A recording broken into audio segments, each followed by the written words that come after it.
Good morning guys. Ayan, magluluto tayo at nakikita nyo naman walang sound kasi mag-voice over tayo. Dito kasi sa amin, sa probinsya ay super lakas ang chismisan, sigawan ng kapitbahay at tugtugan. Akala mo sila lang ang tao, hindi iniisip ang mga nasa paligid sa kanila.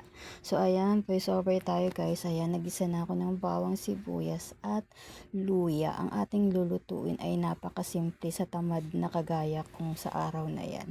So hindi na nga ako pumunta ng palengke kasi nga sa sobrang init at ako'y tinatamad. So kung ano lang yung stock na nasa bahay, yan lang ang aking niluto sa aming ulam ng aking papa. Ayan, kamatis. Isunod na natin ang kamatis. Yan, yung kamatis na yan ay ano lang natin yan, stock lang din. As in, wala tayong binili dito guys, kaya tipid ulam tayo dito. Kung ano lang ang nasa aming stock at bakuran ay yun lang yung aking niluto. Napakasimpleng ulam. Ganyan talaga pag tinatamad ako guys. Talagang kung ano lang meron yun lang. Kasi nga sobrang init sa mga panahon yan. Araw ng bakasyon. Ayan, binuhusan ko na ng tubig. Dalawang tasang tubig. Kasi para naman talaga may sabaw. Kailangan ko may sabaw.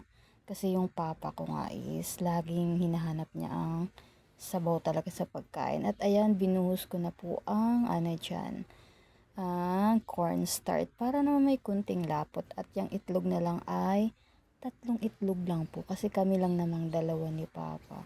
Wala namang kaming hindi naman kami makain ni papa. Sabaw lang okay na. At may tira pa naman kaming ulam mula kagabi. Kaya sakto lang yan sa amin ni papa. At ayan, nilagyan ko na din yan para talagang may lasa kahit papano. Para hindi naman talagang super plain ang ating ulam ngayon. At nilagyan ko na lang din ng 2 supot ng durog na paminta. Para talaga kahit papano ay masarap kahit simpleng ulam lang ang aming ulam sa mga oras na yan. Ayan, nakikita nyo talaga na ang hirap mag voice over yan. Kasi naman talaga yung mga kapitbahay ko, no? Ba't may mga ganong kapitbahay, no? Yung ang aga pa lang, siguro mga 9 pa lang yan, guys. Ayan, binuhos ko na ang kinuha kong ampalaya sa aming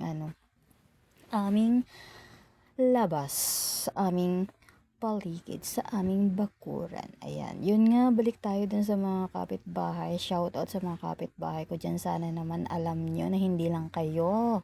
Hindi lang kayong nag-iisang bahay. Sipin nyo may mga katabi kayo. Thank you for watching.